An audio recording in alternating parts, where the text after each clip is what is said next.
अनेक परजीवी प्रोटोजोआ जंतु मनुष्य तथा अन्य कशेरुकी जंतुओं के रुधिर अथवा अन्य ऊतकों में रहकर अपना पोषण प्राप्त करते हैं। यानी ऐसे प्रोटोजोआ जो परजीवी होते हैं वे मनुष्य या फिर अन्य जो कशेरुकी जंतु होते हैं उनके रुधिर में, अगर रुधिर में नहीं तो उनके ऊतकों में रहकर अपना पोषण प्राप्त करते हैं। इनमें ट्रिपैनोसोमा भी प्रोटोजोआ संघ का एक जंतु है। इसके बारे में आज हम बताएंगे, जिसमें ट्रिपैनोसोमा का वर्गीकरण, यह कहाँ पाया जाता है, इसकी संरचना कैसी होती है, इसमें पोषण कैसे होता है, ट्रिपैनोसोमा का जीवन चक्र क्या है यानी लाइफ साइकिल ऑफ ट्रिपैनोसोमा, और ट्रिपैनोसोमा से कौन कौन से रोग हो जाते हैं तथा उनके लक्षण कौन कौन से होते हैं। तो पूरी जानकारी के लिए मेरा पूरा वीडियो लास्ट तक देखिए, और यदि अभी तक हमारे चैनल को सब्सक्राइब ना किया हो तो सब्सक्राइब जरूर कर लीजिए। चलिए सबसे पहले क्लासिफिकेशन ऑफ ट्रिपैनोसोमा के बारे में जान लेते हैं। तो वर्गीकरण के अंतर्गत जगत प्रोटिस्टा, संघ प्रोटोजोआ, उपसंघ सार्कोमेस्टिगोफोरा, वर्ग मेस्टिगोफोरा, गण प्रोटोमोनेडिना, वंश ट्रिपैनोसोमा और जाति गैम्बियंस। यानी इसका जंतु वैज्ञानिक नाम ट्रिपैनोसोमा गैम्बियंस है। आपको बता दें, ट्रिपैनोसोमा प्रायः रुधिर में रहकर ही जनन करता है। जो ब्लड होता है, जो खून होता है, उसी में रहकर जनन करता है और अपनी संख्या को बढ़ाता है। अनेक बार ट्रिपैनोसोमा अपनी आकृति परिवर्तित कर लेते हैं, अपने जो शरीर की आकृति होती है उसको चेंज कर लेते हैं। ट्रिपैनोसोमा का संक्रमण मनुष्य या अन्य जंतु में किसी अकशेरुकी वाहक, अकशेरुकी जो वाहक होते हैं उनके द्वारा होता है। जैसे कोई कीट है, जोंक है, इनके द्वारा ये फैलता है। इनके अंदर ट्रिपैनोसोमा जटिल जीवन चक्र के द्वारा बहुगुणित होते रहते हैं। यानी जो अकशेरुकी वाहक होते हैं जैसे कीट है, जोंक है, तो इनके अंदर क्या करते हैं, जटिल जीवन चक्र के द्वारा बहुगुणित होते रहते हैं, पैदा होते रहते हैं बहुत सारे। अगर इसकी संरचना की बात की जाए तो देखिए, जैसा कि आप लोग चित्र में देख रहे हैं, यह एक लंबा सकरा एक कशाभिक वाला, ये देखिए एक कशाभिक इसमें है। कशाभिक को फ्लैजिला भी कहा जाता है। तो एक फ्लैजिला इसमें होता है, यानी एक कशाभिक होता है और विशेष तरंगित सी संरचना वाला होता है। देखिए किस तरह से टेढ़ा मेढ़ा तरंग जैसे बना हुआ है। तरंगित सी संरचना वाला जंतुक है या एनिमल क्यूल है, और यह पेलिकल से आवरण से ढका होता है। यानी पेलिकल के आवरण से ढका हुआ, चारों ओर इसके पेलिकल का आवरण पाया जाता है, और कह लीजिए कि एक पिंड की तरह से होता है, बस केवल इसमें पेलिकल का आवरण पाया जाता है और बीच में जीवद्रव्य भरा होता है। यानी जिसके जीवद्रव्य को एक्टोप्लाज्म तथा एंडोप्लाज्म में बांटा गया है। जो जीवद्रव्य है एक्टोप्लाज्म और एंडोप्लाज्म में बांटा गया है। जो एंडोप्लाज्म है, एंडोप्लाज्म में एक स्पष्ट केंद्रक आपको दिख रहा है, एक स्पष्ट न्यूक्लियस दिख रहा है, और जीवद्रव्य में सभी यूकैरियोटिक कोशिकांग रहते हैं। जितने भी यूकैरियोटिक कोशिकांग होते हैं वो इसके जीवद्रव्य या प्रोटोप्लाज्म में पाए जाते हैं, और इसी में संचित खाद्य की अनेक कणिकाएं भी होती हैं या रिजर्व फूड ग्रेन्यूल्स भी पाए जाते हैं। संचित खाद्य कणिकाएं यानी रिजर्व फूड ग्रेन्यूल्स भी होते हैं, आपको दिख भी रहे हैं। एकमात्र कशाभिक होता है, यानी फ्लैजिला एक होता है। जंतु के एक सिरे से कुछ पीछे स्थित आधारीय काय या ब्लेफरोप्लास्ट से निकलता है। जो आधारीय काय है, देखिए यहाँ से एक फ्लैजिला निकला है और पूरे शरीर पर इस तरह से घूम करके गया हुआ है, और तंतुवक से बनी तरंगित कला के द्वारा शरीर के दूसरे छोर से जुड़ा हुआ है। जो फ्लैजिला है ये देखिए तरंगित कला के द्वारा शरीर के दूसरे छोर से ये जाकर के जुड़ा हुआ। पूरा तो इसके शरीर से गया है, लेकिन थोड़ा सा भाग देखिए पीछे की ओर स्वतंत्र रूप से है, अलग है बिल्कुल, और आधारीय काय के समीप ही एक डिस्क के समान विशेष संरचना माइटोकॉन्ड्रियन के द्वारा बनी होती है।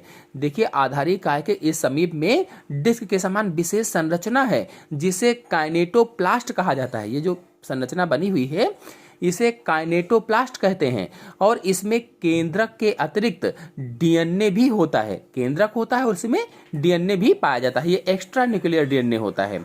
अगर इसके पोषण की बात की जाए या अन्य जैविक क्रियाओं की बात की जाए तो न्यूट्रिशंस की अंतर्गत ट्रिपैनोसोमा की विभिन्न जातियां कशेरुकियों में अंतः परजीवी होती हैं। यानी जितने भी ट्रिपैनोसोमा की जातियां होती हैं वो कैसे होती हैं, इंडो पैरासाइट होती हैं, अंतः परजीवी होती हैं। मतलब मनुष्य के शरीर के अंदर रह करके अपना जीवन जीते हैं। यानी मनुष्य में अंतः परजीवी के रूप में रुधिर में रहने वाली जो जाति है ट्रिपैनोसोमा गैम्बियंस, ये अफ्रीकी निद्रा रोग या स्लीपिंग सिकनेस रोग के लिए उत्तरदायी होती है। मतलब ट्रिपैनोसोमा गैम्बियंस से अफ्रीकी निद्रा रोग हो जाता है अथवा स्लीपिंग सिकनेस हो जाती है। और इसे सीसी मक्खी, जो सीसी मक्खी होती है वो एक मनुष्य से दूसरे मनुष्य में संक्रमित करती है। यानी एक मनुष्य से दूसरे मनुष्य में कैसे फैलता है ये, तो सीसी मक्खी के द्वारा फैलता है। और कौन सा रोग, तो अफ्रीकी निद्रा रोग।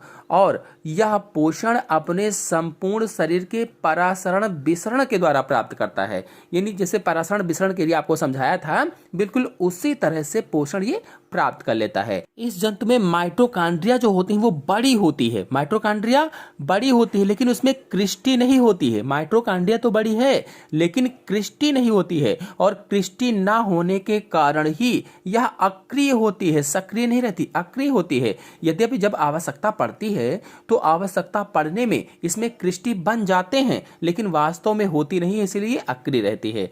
और जब आवश्यकता पड़ती है तो क्रिस्टी बन जाती हैं, तब पायरुविक अम्ल को ऑक्सीकृत करके अधिकाधिक मात्रा में ऊर्जा उत्पन्न कर लेता है। जब क्रिस्टी बन जाएंगी तो कार्य करने लगेगा, और कार्य करेगा तो पायरुविक अम्ल को ऑक्सीकृत करेगा, और ऑक्सीकृत करके अधिक से अधिक मात्रा में ऊर्जा पैदा कर लेगा, ऊर्जा उत्पन्न कर लेता है। और ऐसा कब होता है, तो ऐसा विशेष रूप से तब होता है जब ये कीट की आहार नाल में रहता है। यानी कीट की आहार नाल में रहने के समय ही ऐसा होता है। और माइटोकॉन्ड्रिया की विशेष गतिविधियों को काइनेटोसोम का डीएनए नियंत्रित करता है। जो माइटोकॉन्ड्रिया होती है उसकी जो विशेष तरीके की गतिविधियां होती हैं, कार्य होते हैं, उसको काइनेटोसोम नियंत्रित करता है। यानी काइनेटोसोम का जो डीएनए होता है वो कंट्रोल करता है।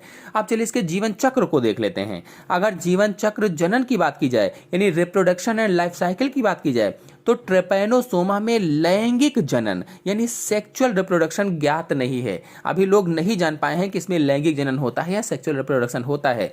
लेकिन अलैंगिक जनन लंबवत विखंडन यानी द्विविखंडन के द्वारा होता है। ट्रिपैनोसोमा में क्या होता है, अलैंगिक जनन होता है, एसेक्सुअल रिप्रोडक्शन होता है। और कैसे होता है, तो लंबवत द्विविखंडन के द्वारा, लंबाई में ये दो बन जाते हैं, विखंडित हो जाते हैं।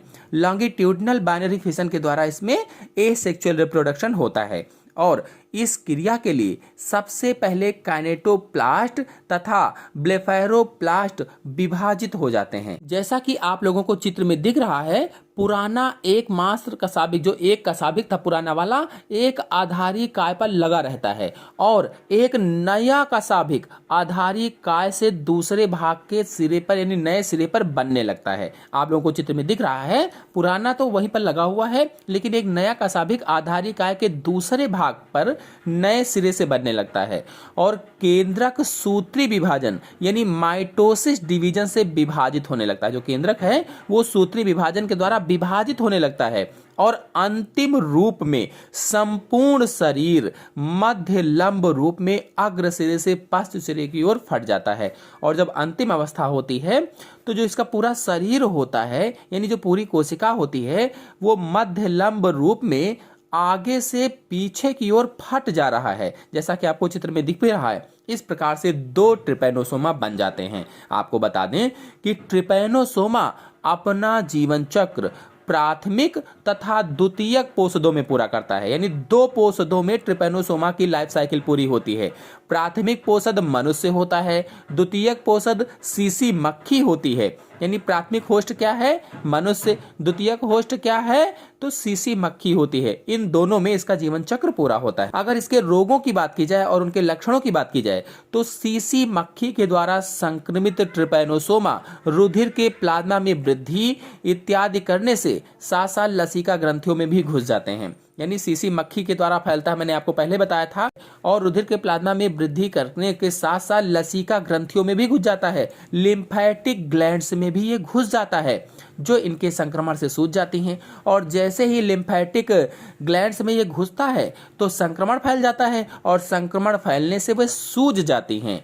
ट्रिपैनोसोमा केंद्रीय तंत्रिका तंत्र पर भी आक्रमण करता है, यानी हमारे मस्तिष्क पर भी ये आक्रमण कर देता है और सेरिब्रल स्पाइनल द्रव में घुस जाता है। जो सेरिब्रल स्पाइनल द्रव होता है उसमें ये घुस जाता है। इसी कारण रोगी को निद्रा रोग उत्पन्न हो जाता है, स्लीपिंग सिकनेस हो जाती है। निद्रा रोग यानी स्लीपिंग सिकनेस हो जाती है। क्यों? क्योंकि ये केंद्रीय तंत्रिका तंत्र पर आक्रमण करता है और सेरिब्रल स्पाइनल द्रव में घुस जाता है, जिससे निद्रा रोग उत्पन्न होता है। और बार बार आने वाला ज्वर रोग का प्रथम लक्षण है। अगर आपको बार बार ज्वर आ रहा है तो ये हो सकता है कि इसने आक्रमण किया हो, इससे संक्रमित हो चुके हो आप। जो बाद में लगातार रहता है, पहले बार बार आता है फिर बाद में लगातार रहता है और शरीर अत्यंत दुर्बल हो जाता है। अत्यधिक तीव्र व कष्टकारी सिरदर्द भी होता है, यानी शरीर दुर्बल हो जाएगा और तेजी के साथ सिरदर्द भी होगा, बहुत ही कष्ट होगा, लेकिन धीरे धीरे रोगी सोता रहता है। प्रारंभ में यह थोड़ी थोड़ी देर पर यानी अवधि के बाद होता है, लेकिन बाद में व्यक्ति कोमा में चला जाता है और उसकी मृत्यु तक हो जाती है। यदि इलाज सही समय पर ना हो तो मृत्यु ही रोग का अंत होता है। तो आशा है आप सभी लोगों को ट्रिपैनोसोमा अच्छी तरह से समझ में आ गया होगा। समझ में आ गया हो तो वीडियो को लाइक और शेयर कीजिए। चैनल पर नए हैं तो चैनल को सब्सक्राइब कर लीजिए। धन्यवाद।